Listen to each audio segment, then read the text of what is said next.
Hey guys, welcome back to Ankush family vlog. તો જો આજે પહેરી લીધી છે સાડી કે અમારે જવાનું છે હવનમાં. મારા જેઠ લોકો મંદિરે હવન દર વર્ષે કરે છે, કારણ કે ત્યાં અમારે માતાજીની મૂર્તિ બેસાડી છે, એટલે ત્યાં હવન થાય, એટલે મારે હવનમાં જવાનું છે. અને જ્યારે ક્યાંક જવાનું હોય ને ત્યારે જ બધું ભેગું થાય.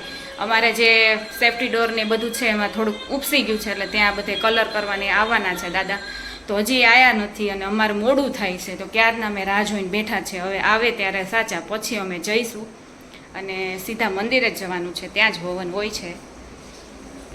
અમે લોકો આવી ગયા છીએ અને હવન ચાલુ થઈ ગયો છે. જો આ મંદિરમાં હવન હોય છે. તો જો આ અમારા કુળદેવી માતાજી છે ને આ મૂર્તિ અહીંયા બેસાડી છે. અને તો જો હવન ચાલુ હતો, પણ હવનમાં હોલ્ટ આવ્યો છે, એટલે બધા જો વાતચીત કરે છે.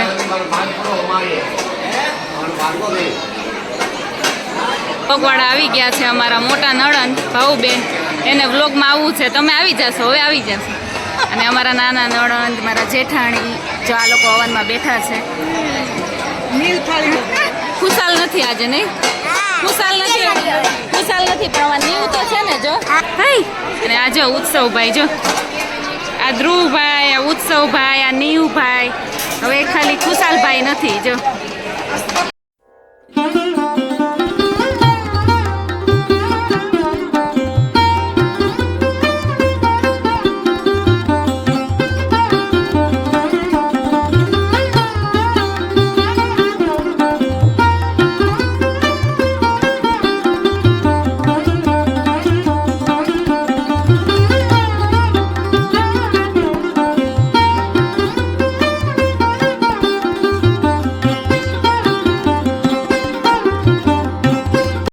સ્થાને આવી ગયા છીએ ઘોડિયામાં નીવ જો સૂઈ ગયો છે. અને જો અમારે ફૈજીની દીકરીઓ છે, આ મોટા બેન છે અને આ નાના બેન છે. નાના એ મોટા લાગે ને મોટા એ નાના લાગે. અને આ ભાઈ જો પ્રાઇમ્સ થાય છે. એ ઢીંગલા, શું નામ છે? નામ કહી દે. બોલે છે તું? હે હાય કહી દે. હાય મને નામ ભૂલાઈ ગયું તારું. દિવ્યા. હે દિવ્યા. અને આ ઢીંગલી જો, આને ઘોડિયાની જરૂર નથી પડતી. જો કેવી સૂતી છે એ શાંતિથી. નીવ સૂતો છે એટલે વારા ફરતી વારા સુવાનું. હે ને? તારું નામ શું છે? હે જીનલ. એ જીનલ કેવી શાંત છે. આવો તમારે નીવ નહોતો. એ જીનલ બિચારી, એનું ઘોડી આમ ધ્યાન છે કે મને ક્યારે સુવા મળશે.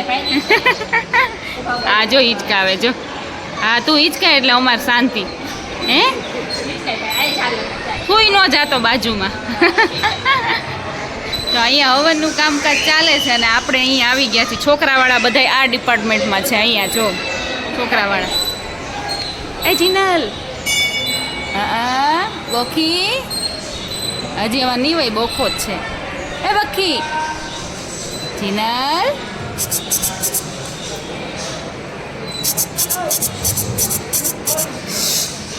એકમાં બે હિંચકા છે. બે સૂતા છે, નીવ અને જીનલ બે સૂતા છે. તારી શું છે? હે દિવ્ય. એ દિવ્ય મોટો થઈ ગયો, હવે ક્યાં હિંચકામાં હિંચકે? કાં એ દિવ્ય ઓલી તો હજી છે. જો હું અને ભાઉબેન જમવા બેસી ગયા છીએ. જો હેતુબેન આવી ગયા છે અમારી જોડે જોડાવા જમવામાં. એ તો જો કે અડધું તેને જમાઈ ગયું. હે ને?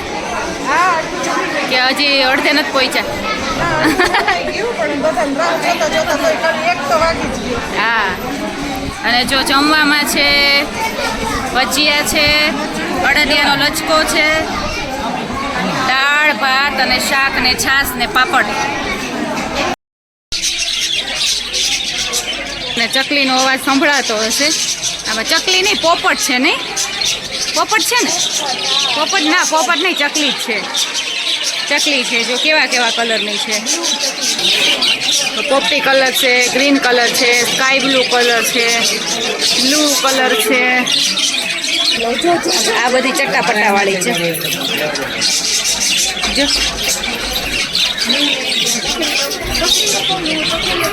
એને પકડ્યું જ છે હો નીવને. તો અમે લોકો હવનમાંથી ઘરે આવી ગયા છીએ અને જો તમે હાલત જોઈ શકો છો કે આપણે થોડું કલર કામ ને કરાવવાનું હતું. એટલે આમ જો આ ઘરની હાલત છે કંઈ, બધું ધૂળ ધાખડ થઈ ગયું છે. અને વસ્તુની બીક હતી ને ફરીથી પાછી સાફ સફાઈ કરવાની આવી છે. અને એટલી છે ને 2-3 દી કામ ચાલવાનું છે. ત્યાં સુધી આપણે પગ ધૂળવાળા અને બધું નીવને સાચવવું અને સાફસૂફ કરવું બહુ અઘરું કામકાજ છે. અને એમ થાય કે હવે માંડ છૂટ્યા. એકવાર તો અહીંયા આવ્યા ત્યારે ફર્નિચરનું હતું, માંડ સાફ કર્યું, ત્યાં પાછું આ થયું છે. એટલે જ્યારે પણ હું તો એક જ વાત કરું કે જ્યારે પણ કોઈ પણ કામ કરું ને તો વ્યવસ્થિત એક હારે કરી નાખવું. આવું કટકે કામ કરાવીએ ને એટલે આપણું તો સાવ શું કહેવાય ધ એન્ડ જ થઈ જાય.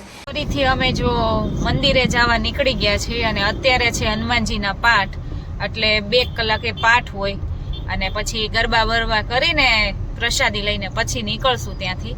તો અત્યારે જો અમે રેડી થઈને જઈએ છીએ ત્યાં. અને નીવે ઉઠી ગયો છે ટાઈમે, એટલે આપણે અત્યારે જો કે શરૂ થઈ ગયા હશે પણ તોય ટાઈમ જ છે, હજી વાંધો નથી. બાકી તો નીવ ઉઠે નહીં તો મેળ આવે નહીં. એટલે અત્યારે જો પાછા હવે ત્યાં જઈએ છીએ.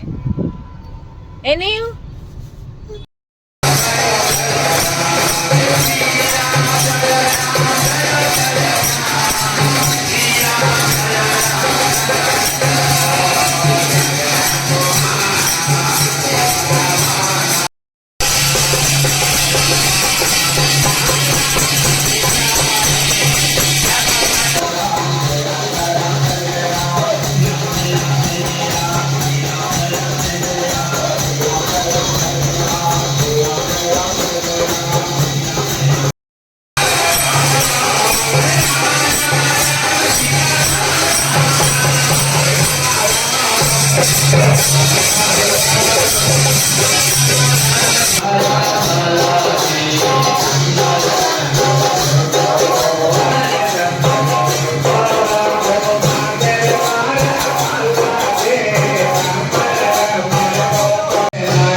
આવી ગયા છીએ ઘરે અને ખૂબ બહુ થાકી ગયા છે. કાંઈ કામ ન કર્યું હોય તોય થાકી ગયા છે એટલા. અને આ લોકો જો આજે દરવાજામાં આટલું પાલિશ ને એવું કરીને ગયા છે. અને હવે આપણે છે ને કપડાં બધા સવારના સૂકવાતા એટલે એ છે ને અત્યારે સંકેલી નાખીએ અને બધું થોડુંક વ્યવસ્થિત કરી નાખીએ. બાકી નીચે તો કાંઈ ચોખ્ખું થશે નહીં, કારણ કે તો હજી 2 દિવસ કામ ચાલવાનું છે. એટલે કાલે રાત્રે તો બહુ થાક્યા હતા. અને પછી મંદિરે કામ પૂરું થયા પછી અમે લોકો મારા જેઠની લોકોની મારા સસરાને ઘરે ગયા હતા. ત્યાં બેઠા હતા, ત્યાં બધા હતા મારા નણંદને એ બધા. એટલે અમે લોકો ત્યાં બેઠા હતા. નીવાય ખૂબ રમ્યો, એટલે બહુ રમ્યો ને આખો દિવસ. એટલે રાત્રે પછી એ સૂતો, થોડીક વાર ઉઠે થોડીક વાર સૂવે એવું કરતો હતો. પછી એણે કોન્સ્ટન્ટ ઊંઘ કરી, એટલે અમારે ઊંઘ થઈ ગઈ, એને ઊંઘ થઈ ગઈ. અને જો અત્યારે સવારમાં આપણું કામકાજ ચાલુ છે. અને અત્યારે બધું આજે કદાચ કમ્પ્લીટ થઈ જશે. તો આ બધા દરવાજા ને એ બધું થાય છે અત્યારે કિચનમાં ને એ બધું. અત્યારે બધી વસ્તુ જો. અને 2ની જગ્યાએ આજે 3 ભાઈઓ આવ્યા છે કે જલ્દી આજે એને કીધું કે છોકરું નાનું છે તો આજ કરી દો. તો આજ કદાચ કમ્પ્લીટ થઈ જશે. 3 દિવસની જગ્યાએ 2 દિવસમાં બધું થઈ જશે. તો અત્યારે રણ વિખણ છે, પછી આપણે બધું સાફસૂફ કરીશું. જો આમ ક્યાંથી શરૂ કરવું ની ખબર જ નથી પડતી. આ બધું પડદા ને બધું જો બધું ધૂળ થઈ ગયું છે. હવે સફાઈ ક્યાંથી શરૂ કરવી ને એ ખ્યાલ જ નથી આવતું. પગ લૂછણિયાની હાલત જો, રસોડામાં બધી વસ્તુ પડી હતી, આ બધું ભરાઈ ગયું છે. અત્યારે મારે બનાવી છે રસોઈ. અને આમ જો ખુરશીની હાલત ને ટેબલ, બાપા રે એટલું ખરાબ થયું છે. મારો છે ને ઓલવેઝ સેટરડે જ વિડીયો આવતો હોય છે, પણ કાલે હવન ને બધી વસ્તુ હતી આજે કામકાજ ને એને લીધે નહોતી નાખી શકે, એટલે સન્ડે નાખું છું. અને મારા શોર્ટ્સ છે વીકમાં 2 વાર હું કોશિશ કરું છું કે 2 શોર્ટ્સ આવી શકે, પણ કોઈ વાર એવું કંઈ કામકાજ કે આવી જાય તો એક જ શોર્ટ્સ નાખું છું. ને એ શોર્ટ્સનો ટાઈમ અને આપણો બ્લોગનો ટાઈમ જ્યાં સુધી બને ત્યાં સુધી 12 થી 2 વાગ્યા સુધીનો જ રહેશે, ત્યારે જ હું નાખું છું. પણ કોઈ વાર આડાહડું થઈ જાય છે, તો એના માટે સોરી ગાઈઝ. અને શોર્ટ્સ હંમેશા હું મંગળવારે અને ગુરુવારે એમ કરીને જ નાખું છું. કોઈ વાર ગુરુવારે શોર્ટ્સ ન આવે એવું પણ બની શકે, એક જ આવે વીકમાં, તો એવું પણ થઈ શકે. બાકી 2 શોર્ટ્સ આવે અને 1 વ્લોગ શનિવારે, એવી રીતે છે. અને અહીંયા હું મારા વ્લોગનો એન્ડ કરું છું. આઈ હોપ કે મારો વ્લોગ સારો લાગ્યો હોય તો ફટાફટ જઈને મારી ચેનલને લાઇક, શેર અને સબસ્ક્રાઈબ કરી દો. અને હવે આપણે નેક્સ્ટ વિડીયોમાં મળીશું મસ્ત મજાના વિડીયો સાથે. Bye bye guys, take care.